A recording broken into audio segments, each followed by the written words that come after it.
Assalamualaikum warahmatullahi wabarakatuh. Perkenalkan, nama saya Muhammad Haris Bajidatul Hoir, NIM 19108100056. Saya di sini akan menjelaskan tentang kewajiban terhadap jenayah. Baik, kita masuk ke pengurusan jenayah.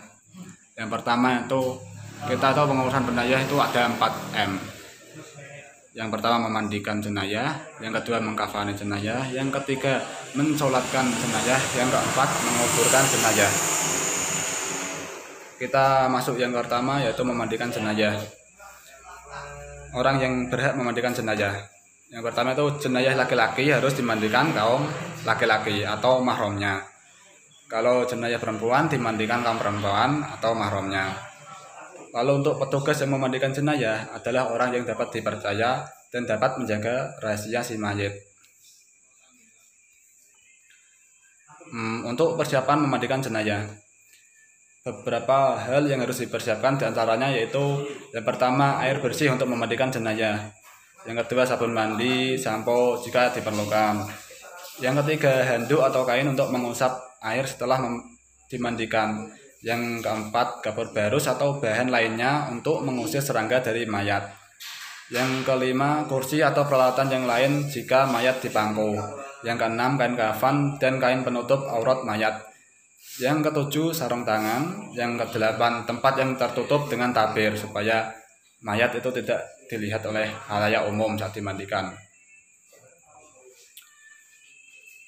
Lalu kita masuk ke 3 syarat mayat yang akan dimandikan. Yang pertama itu harus orang Islam, yang kedua ada tubuhnya walaupun sedikit, yang ketiga bukan mati syahid. Lalu untuk cara memandikan jenayah sebagai berikut. Yang pertama itu ambil kain penutup dan gantikan dengan kain basahan sehingga auratnya tidak kelihatan.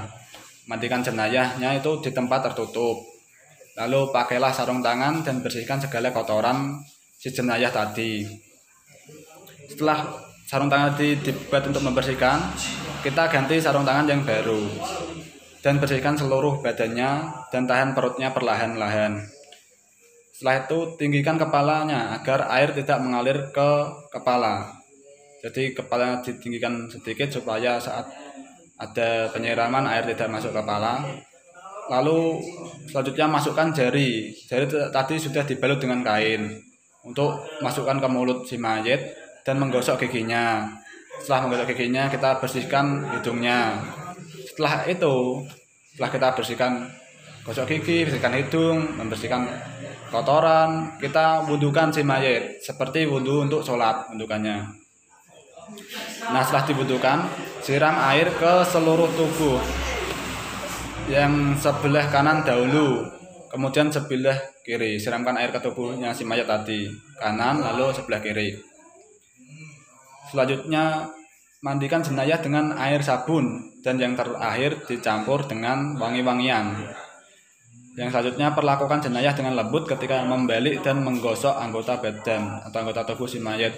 Yang ke-9 mandikan jenayah 1 kali. Jika dapat membasuh ke seluruh tubuhnya, itulah yang wajib. Sunnahnya itu mengulang beberapa kali dalam bilangan ganjil. Lalu untuk selanjutnya, jika keluar najis setelah jenayah dimandikan dan mengenai badannya, maka wajib dibuang dan dimandikan kembali.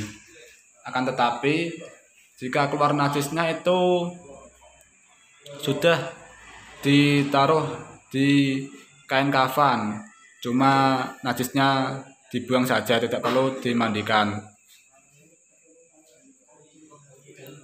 Setelah itu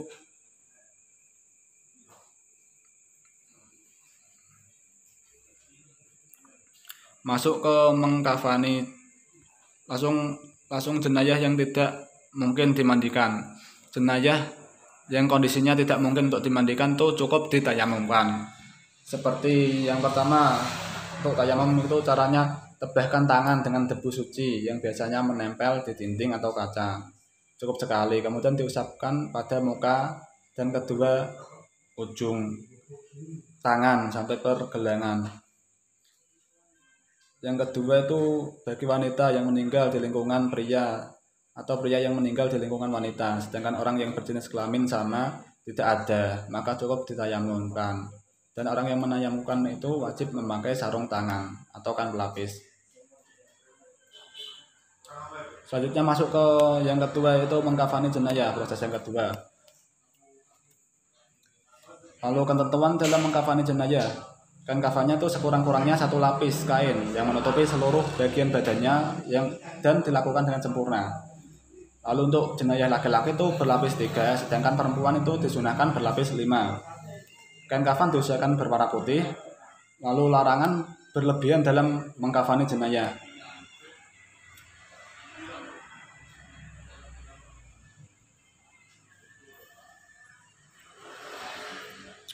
Untuk tata cara mengkafani jenazah laki-laki, maaf PPT-nya ini mungkin saat pindah di HP fontnya hilang, tidak kelihatan.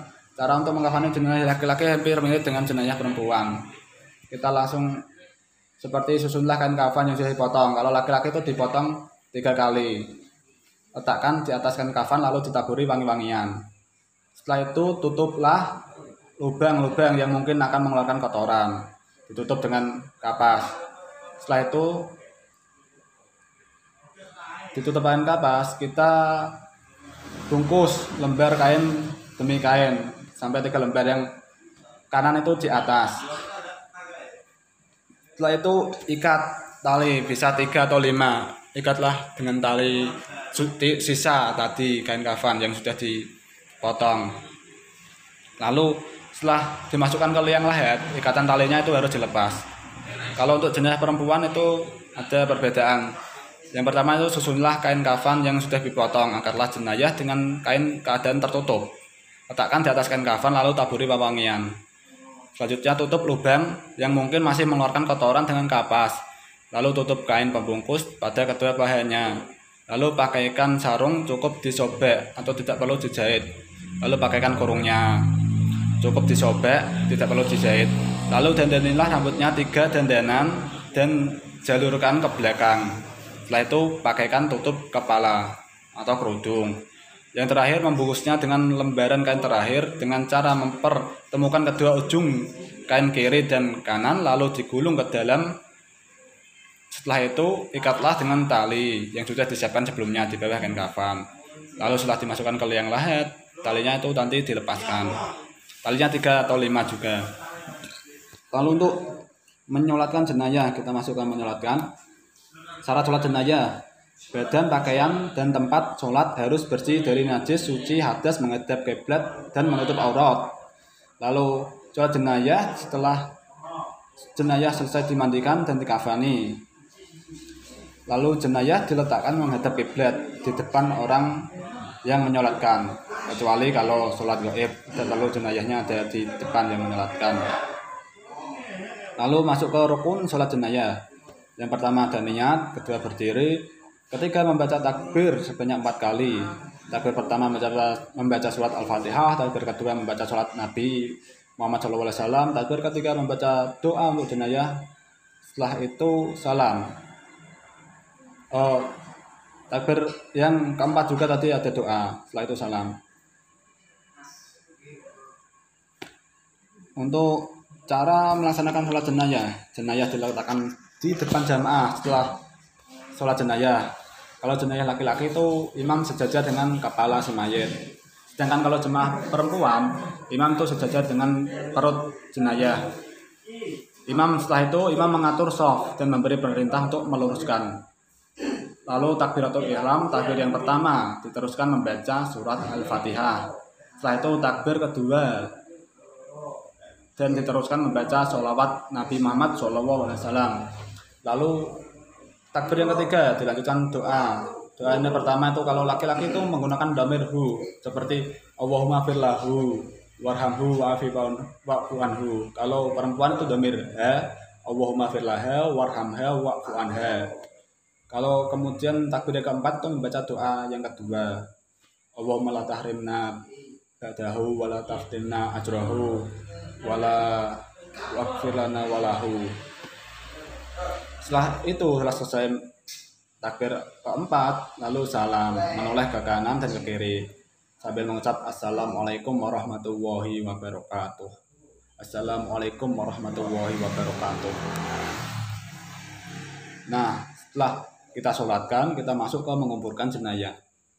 Sunnah menguburkan jenayah, yang pertama itu menyegerakan pemakaman, harus segera untuk dikuburkan sunnahnya. Lalu yang kedua mendoakan jenayah setelah pemakaman, jenayah harus didoakan sunnahnya. Lalu untuk makruh mengubur jenayah, yaitu seperti dzikir dengan suara yang keras waktu membawa jenayah ke tempat pemakaman.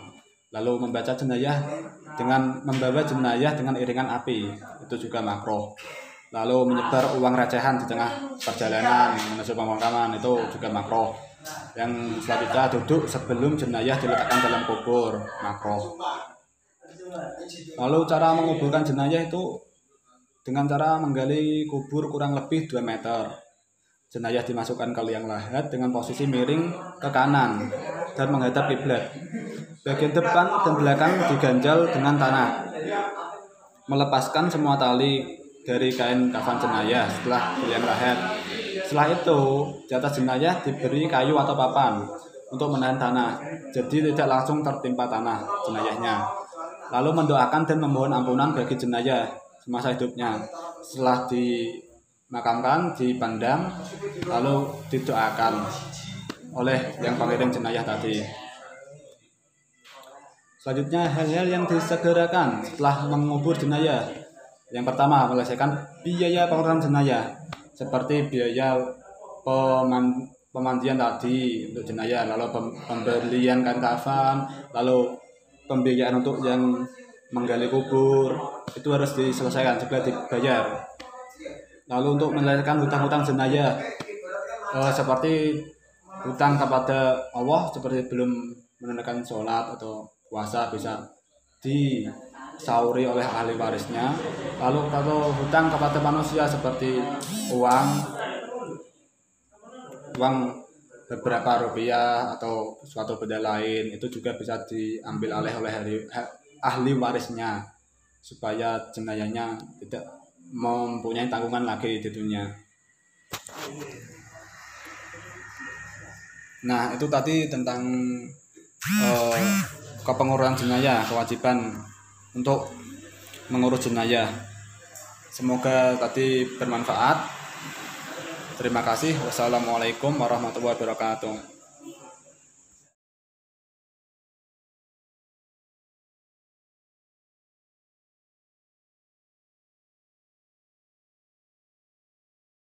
Tata cara mengkafani jenayah. Yang perlu disiapkan yaitu 3 helai kain kafan untuk bagi laki-laki. Kalau yang perempuan itu harus 5 helai. Kainnya sudah saya taruh di meja, sudah saya persiapkan. Lalu selanjutnya, sebelum digunakan untuk membungkus, sebaiknya kain ini dikasih wangi-wangian terlebih dahulu. Setelah dikasih wangi-wangian, tangan si mayat itu diletakkan di atas dada, tangan kanan di atas tangan kiri. Sebelum ditutup dengan kain kafan, bagian-bagian tubuh seperti lubang pada mayat itu dikasih kafan, seperti bagian hidung, telinga, lalu anus, dan kemaluan. Setelah itu bisa dibungkus dengan kain kafan helai demi helai.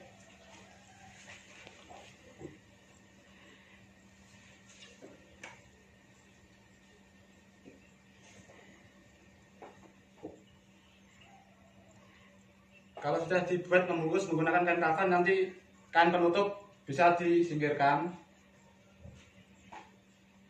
Helai pertama, lalu selanjutnya helai kedua, yang sebelah kiri dahulu, lalu kanan di atasnya helai.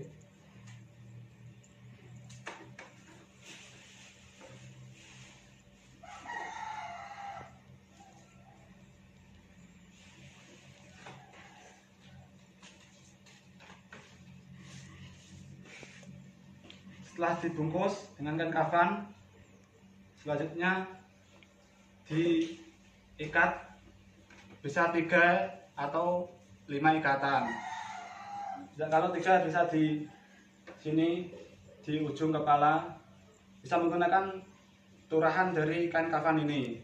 Ujung kepala 1, lalu bagian perut, yang terakhir bagian ujung kaki. Nah, cukup sekian untuk mengkafani jenayah. Selanjutnya jenayah bisa untuk disolatkan.